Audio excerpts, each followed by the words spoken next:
So, from what I understand, Jamie Lee Curtis has broken down crying while discussing the Charlie Kirk incident. And I have heard through the grapevine that she has been attacked online for it, of course. But let's take a look at this. It's on Breitbart, and I do have a clip of her speaking. So it says Jamie Lee Curtis breaks down and sobs over Charlie Kirk's assassination.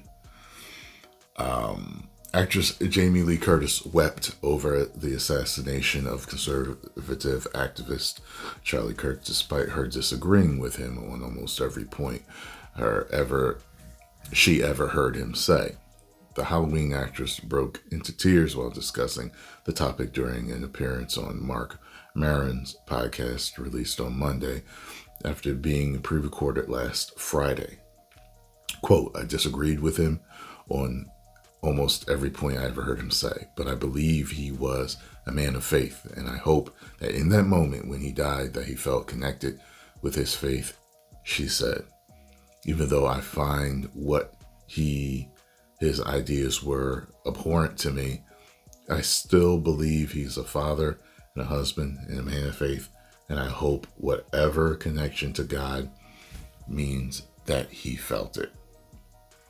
Curtis also lamented on how horrific the video of Kirk's assassination went viral, comparing it to the September 11th terrorist attacks playing on loop. Yeah, it was everywhere. It was just everywhere.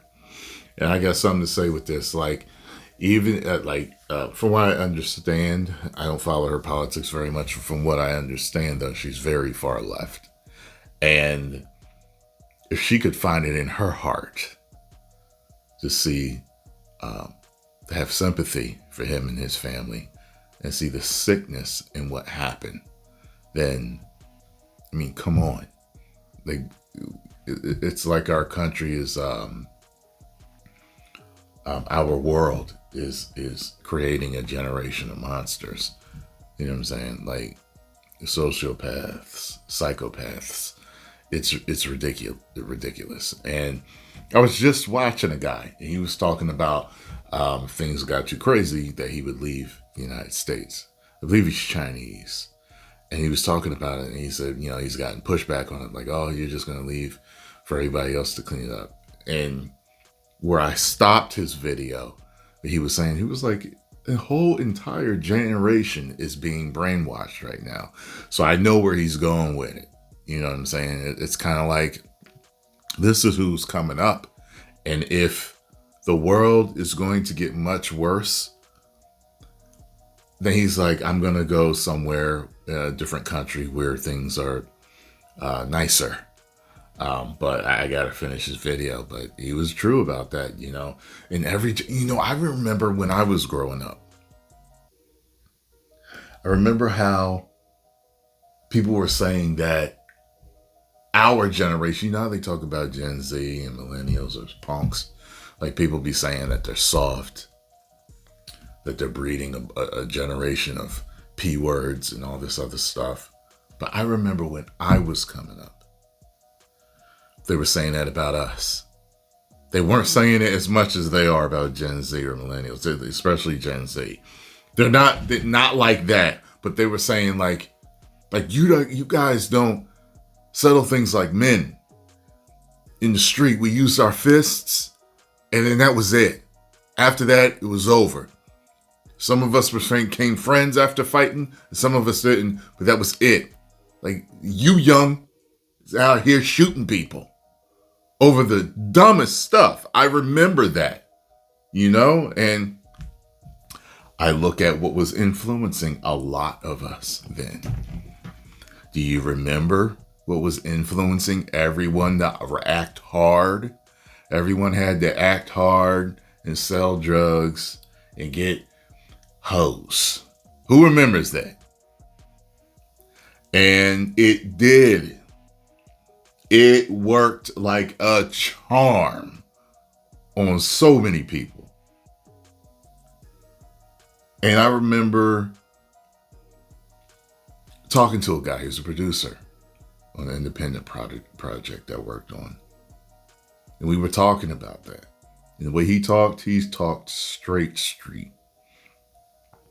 But he was saying, I remember he had like that moment where he was like, yeah, man, and to think like these dudes influenced guys like me and other dudes to take a path that was, you know what I'm saying? And I was like, he's reflecting, you know? I'm so glad that I didn't fall for the programming.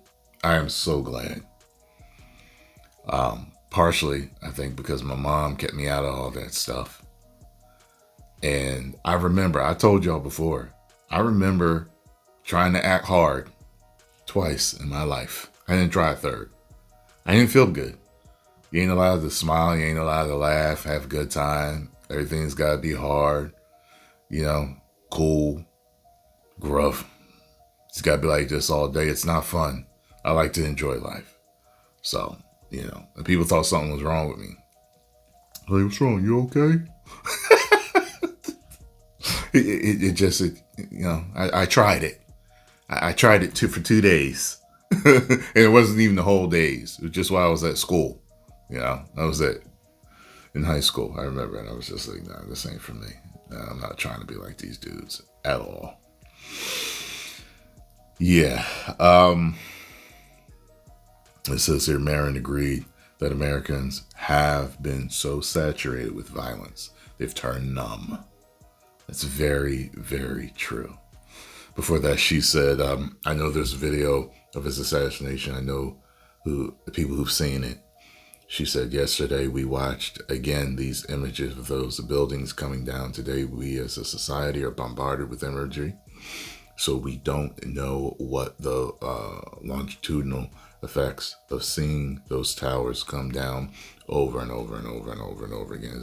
Yeah, I remember when I first saw it, my heart dropped, you know, to my gut. I was like, I mean, you want to talk about fear and worry and pandemonium and just every imaginable dark feeling you could have at that time. I remember that. And I was sitting in a car shop getting my car repaired, and we were all watching it on the news. There's a few of us in there, you know, in the waiting room, and it was just like, and everybody was going to church after that. I remember that.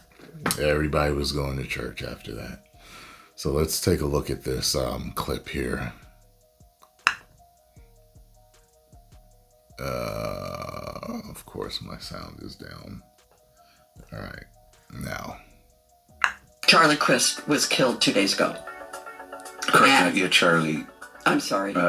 Kirk. Right. Kirk. I just call him Crist. I think because of Christ, because of his deep belief. Mm. I mean, I disagreed with him on almost every point I ever heard him say. Yeah. But I believe he was a man of faith. Mm.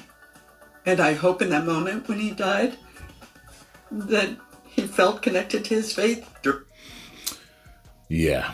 So, yeah. You know, she felt it. She understood he was a father and a son and a husband and wife and children. He was so young. This first thing I thought, because I thought he was around my age. I know he's 31. You know what I mean? I thought he was my age. I'm 48. So but still, it's, you know, I was just like, God, he has so much more to do.